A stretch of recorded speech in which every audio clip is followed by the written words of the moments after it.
Hochma Text Project Podcast presents Season 1, Seneca's Letters from a Stoic by Lucius Annaeus Seneca. Translated by Richard Montgomery. Letter 113, on the vitality of the soul and its attributes.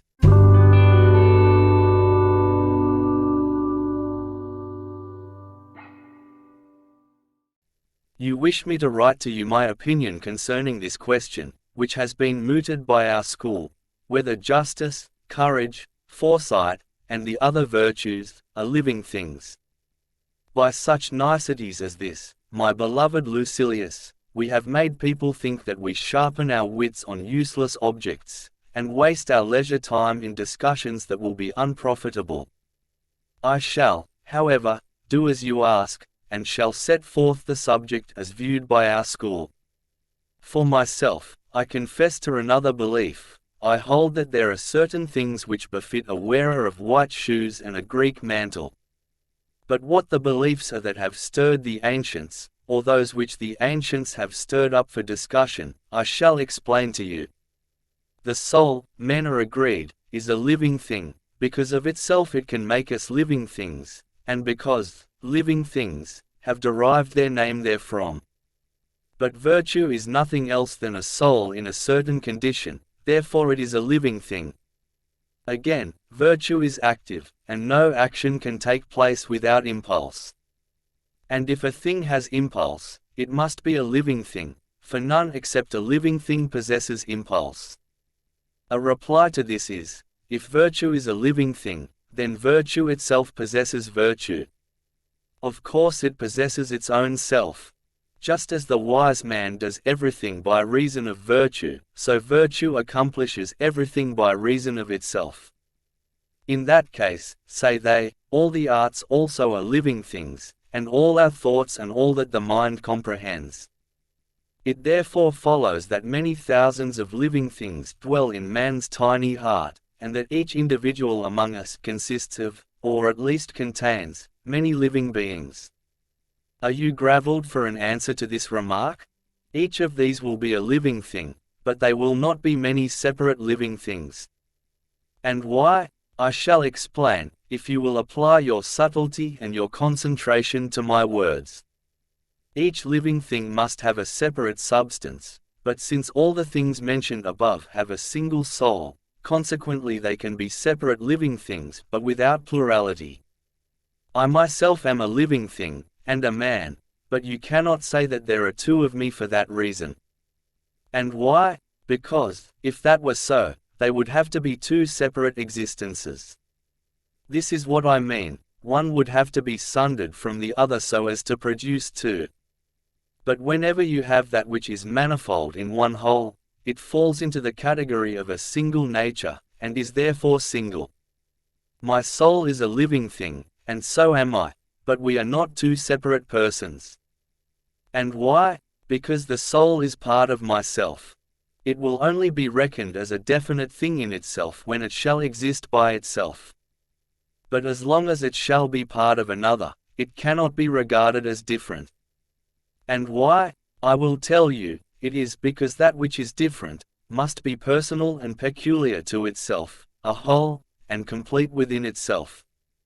I myself have gone on record as being of a different opinion, for if one adopts this belief, not only the virtues will be living things, but so will their contrary vices, and the emotions, like wrath, fear, grief, and suspicion.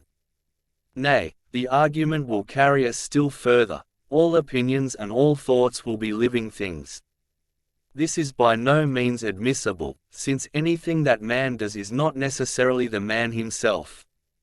What is justice? People say. Justice is a soul that maintains itself in a certain attitude. Then if the soul is a living being, so is justice. By no means, for justice is really a state, a kind of power, of the soul, and this same soul is transformed into various likenesses and does not become a different kind of living thing as often as it acts differently. Nor is the result of soul action a living thing. If justice, bravery, and the other virtues have actual life, Do they cease to be living things and then begin life over again, or are they always living things? But the virtues cannot cease to be. Therefore, there are many, nay countless, living things, sojourning in this one soul.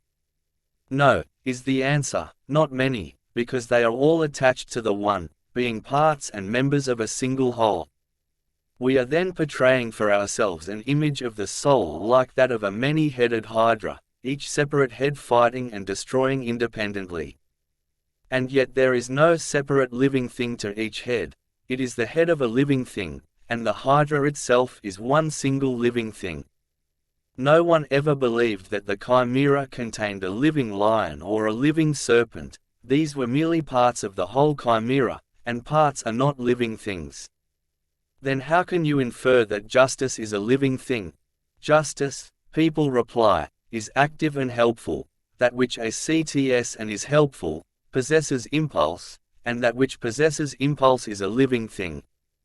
True, if the impulse is its own, but in the case of justice it is not its own winking face. The impulse comes from the soul. Every living thing exists as it began, until death. A man, until he dies, is a man, a horse is a horse, a dog. They cannot change into anything else. Now let us grant that justice, which is defined as a soul in a certain attitude, is a living thing. Let us suppose this to be so. Then bravery also is alive, being a soul in a certain attitude. But which soul? That which was but now defined as justice. The soul is kept within the first named being, and cannot cross over into another. It must last out its existence in the medium where it had its origin. Besides, there cannot be one soul to two living things, much less to many living things. And if justice, bravery, restraint, and all the other virtues are living things, how will they have one soul? They must possess separate souls, or else they are not living things. Several living things cannot have one body. This is admitted by our very opponents. Now what is the body of justice? The soul, they admit. And of bravery? The soul also. And yet there cannot be one body of two living things. The same soul, however, they answer, assumes the guise of justice, or bravery, or restraint. This would be possible if bravery were absent when justice was present, and if restraint were absent when bravery was present. As the case stands now, all the virtues exist at the same time. Hence, how can the separate virtues be living things, if you grant that there is one single soul, which cannot create more than one single living thing? Again, no living thing is part of another living thing. But justice is a part of the soul, therefore justice is not a living thing. It looks as if I were wasting time over something that is an acknowledged fact, for one ought to decry such a topic rather than debate it. And no two living things are equal. Consider the bodies of all beings. Every one has its particular color, shape, and size. And among the other reasons for marveling at the genius of the divine Creator is, I believe, this, that amid all this abundance there is no repetition. Even seemingly similar things are, on comparison, unlike. God has created all the great number of leaves that we behold. Each, however, is stamped with its special pattern. All the many animals, none resembles another in size, always some difference. The Creator has set himself the task of making unlike and unequal things that are different, but all the virtues, as your argument states, are equal. Therefore, they are not living things. Every living thing acts of itself, but virtue does nothing of itself, it must act in conjunction with man. All living things either are gifted with reason, like men and gods, or else are irrational, like beasts and cattle. Virtues, in any case, are rational, and yet they are neither men nor gods, therefore they are not living things. Every living thing possessed of reason is inactive if it is not first stirred by some external impression, then the impulse comes, and finally assent confirms the impulse. Now what assent is, I shall explain. Suppose that I ought to take a walk, I do walk, but only after uttering the command to myself and approving this opinion of mine. Or suppose that I ought to seat myself, I do seat myself, but only after the same process. This assent is not a part of virtue. For let us suppose that it is prudence. How will prudence assent to the opinion, I must take a walk? Nature does not allow this. For prudence looks after the interests of its possessor, and not of its own self. Prudence cannot walk or be seated. Accordingly, it does not possess the power of assent, and it is not a living thing possessed of reason. But if virtue is a living thing, it is rational. But it is not rational, therefore it is not a living thing. If virtue is a living thing, and virtue is a good, is not, then, every good a living thing? It is. Our school professes it. Now to save a father's life is a good. It is also a good to pronounce one's opinion judiciously in the Senate, and it is a good to hand down just opinions. Therefore the act of saving a father's life is a living thing, also the act of pronouncing judicious opinions. We have carried this absurd argument so far that you cannot keep from laughing outright. Wise silence is a good, and so is a frugal dinner, therefore silence and dining are living things. Indeed I shall never cease to tickle my mind and to make sport for myself by means of this nice nonsense. Justice and bravery, if they are living things, are certainly of the earth. Now every earthly living thing gets cold or hungry or thirsty, therefore, justice goes a cold, bravery is hungry, and kindness craves a drink. And what next? Should I not ask our honorable opponents what shape these living beings have? Is it that of man, or horse, or wild beast? If they are given a round shape, like that of a god, I shall ask whether greed and luxury and madness are equally round. For these, too, are living things. If I find that they give a rounded shape to these also, I shall go so far as to ask whether a modest gate is a living thing. They must admit it, according to their argument, and proceed to say that a gate is a living thing, and a rounded living thing, at that. Now do not imagine that I am the first one of our school who does not speak from rules but has his own opinion.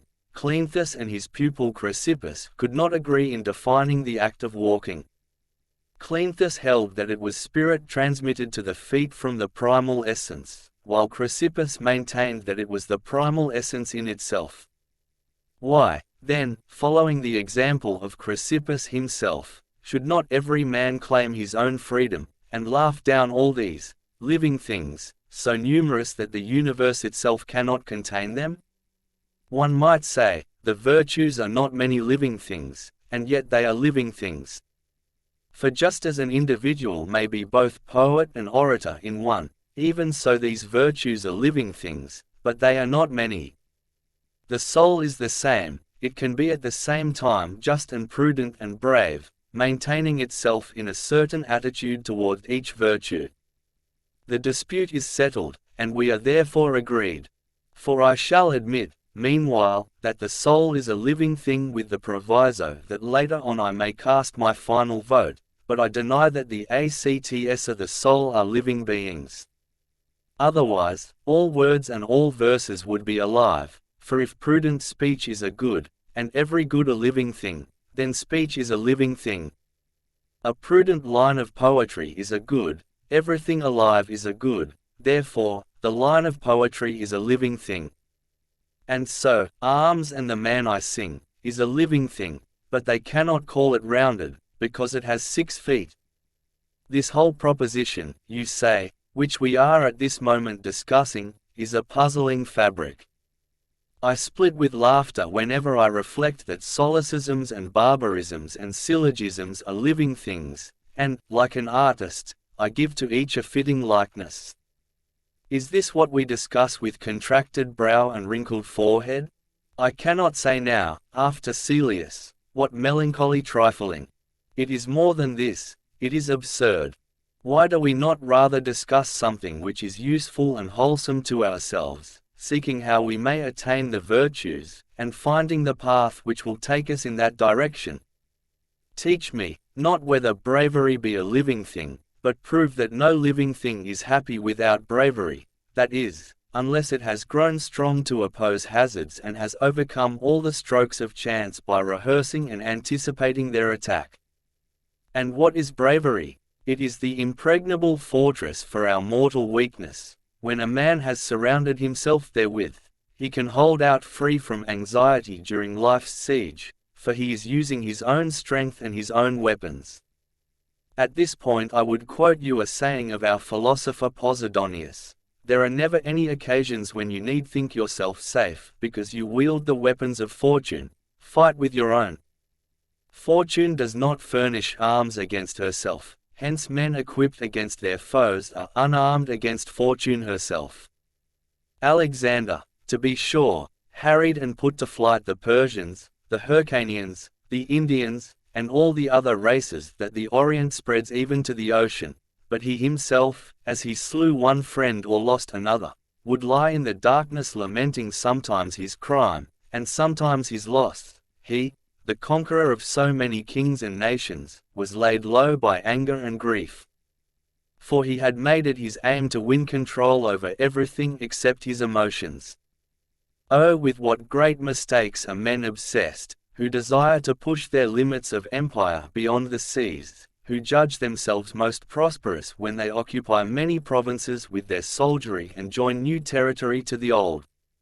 Little do they know of that kingdom which is on an equality with the heavens in greatness. Self-command is the greatest command of all. Let her teach me what a hallowed thing is the justice which ever regards another's good and seeks nothing for itself except its own employment. It should have nothing to do with ambition and reputation, it should satisfy itself. Let each man convince himself of this before all else: I must be just without reward. And that is not enough, let him convince himself also of this: may I take pleasure in devoting myself of my own free will to uphold this noblest of virtues. Let all his thoughts be turned as far as possible from personal interests. You need not look about for the reward of a just deed in itself offers a still greater return. Fasten deep in your mind that which I remarked a short space above, that it makes no difference how many persons are acquainted with your uprightness. Those who wish their virtue to be advertised are not striving for virtue but for renown. Are you not willing to be just without being renowned? Nay, indeed you must often be just and be at the same time disgraced. And then, if you are wise, let ill repute, well won, be a delight. Farewell.